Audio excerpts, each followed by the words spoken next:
Hi everyone, welcome to my latest video, creating 30 cards using MFT Card Sketch 523. For this video, I'll be creating the standard A2 size card, so 5.5 by 4.25. This part here that I'm doing is creating or attaching the coloured pattern paper panels to a grey backing sheet. The grey backing sheet itself is used to layer on the card base and is 5.25 by 4. I often use these because I prefer not to have too much white space on my cards. So while that grey panel is not part of the original card sketch, it is something that you'll often see me add to anything that I create. The white panels that have the pattern paper on it, you can see on the back there that some of those were scrap paper. So I try and use everything, even if it has an error or I've printed something or there's some kind of mistake, I often use the opposite side. So you can see there that that white cardstock did not go to waste. I'm creating 30 cards today. They are all going to be roughly the same. There'll be a few differences in the sentiments, and you'll see that shortly when I go through my stash. I have a stash of sentiments and extras that when I'm doing these types of projects, I'm really trying to use something that's part of an incomplete activity, trying to finish it off and create a set of cards that I can use myself, or I can give to family and friends, or I do bundle up a lot of my cards and provide them to local charities. And those charities either use them for people who they interact with as part of their normal operations, or they might use them to on-sell and create a funding source. So either way, I often provide a series of cards, probably 300 or 400 in a bundle, so that the charity can then do something really, really useful and helpful for them.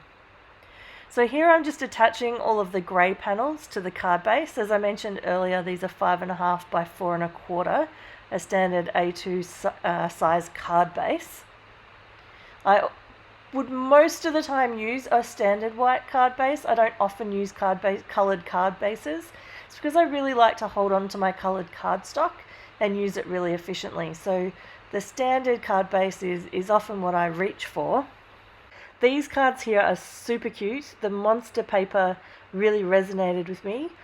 So you can see I'm doing these in a mass production style. So I'm using my tape glider to do a series of the panels in one go, then attaching them.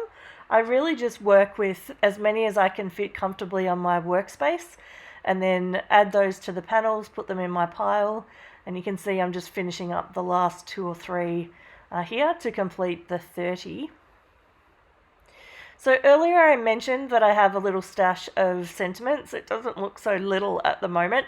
That's a lot of sentiments that I've built up in my little storage box.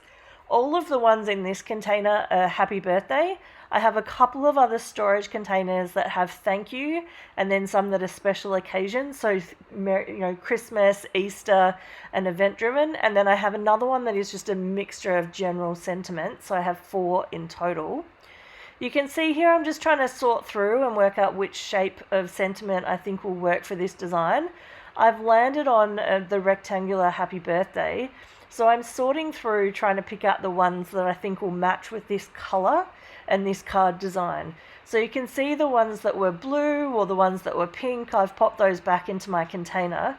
And I've left any of the ones that were navy or silver or black, and I've put those aside to use on the cards. It does mean that not all of the sentiments will be exactly the same when I create the cards, and that's fine. I'm not trying to create 30 that are exactly the same.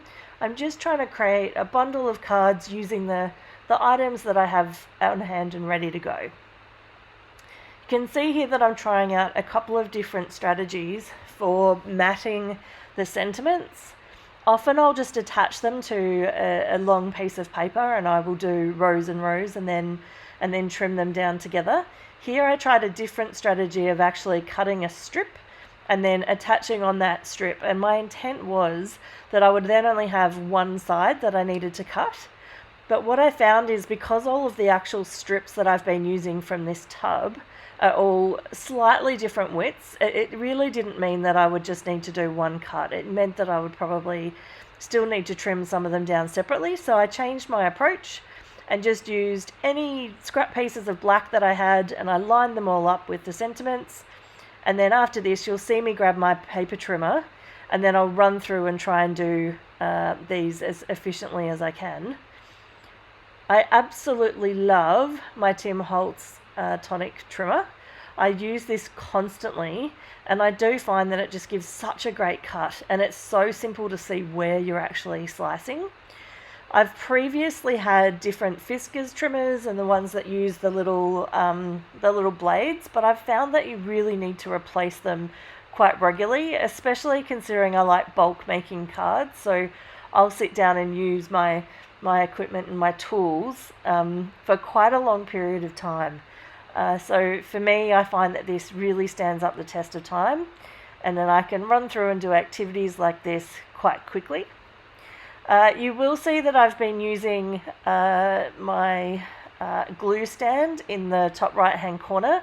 I do not recall the name of the shop where I got that from, but it was from Etsy. So I will put a link in the description below. So they do have a whole series of products that are available that help with crafting. Little storage boxes for things like your chamois and things that help you keep your glue standing up straight. For this particular Nouveau glue, it's actually quite easy to have it stand up on its own, but you can see I've started using it there because I am literally attaching the sentiments to the cards. Again, doing it in bulk style, so putting the glue on several of the cards at once, on several of the sentiments at once, and then attaching those to the card. I have also found that where I put the grey panel, some of the panels are not perfectly straight. So if I just run through and trim those down a little bit, then that'll help me really round off those cards, so that they all have a really nice shape and symmetry to them, and they don't look unbalanced. I think once I finish going through and trimming these down, I'll then work through and complete the addition of the sentiments. The sentiments have been stamped just using standard black ink. Traditionally, for doing sentiments, I would use my VersaFine Onyx Black. I do have several other black ink pads, and I use them for different purposes. But for sentiments in particular, I find I get a really nice, solid and crisp print first try. So I don't use any stamping tools when I'm doing these. I don't use my MISTI or any of those. I literally just use a standard stamping block, and if some of them don't work out quite right, then that's fine. I just use the ones that do, and I find that's a bit quicker than trying to use my MISTI. I do use my MISTI when stamping other items, so if I was stamping something that I was going to colour, I'd use my MISTI, but for sentiments, I normally just use a block. So here we have the final cards. So there are 30 in total. They all have exactly the same design. You will see that some of the sentiments have a black matte. Some of them have slightly different colours. I really tried to use up everything that I had in my stash that would suit the cards, and then just create a few extras to make sure I had the right number. So some of them I did need to matte in black to add to these cards, but other than that I used things that I already had so that I could use up everything that I had put aside in my stash. Thank you so much for watching this card video all the way through to the end. I hope you enjoyed it and learned some tips about mass producing cards. Have a great day!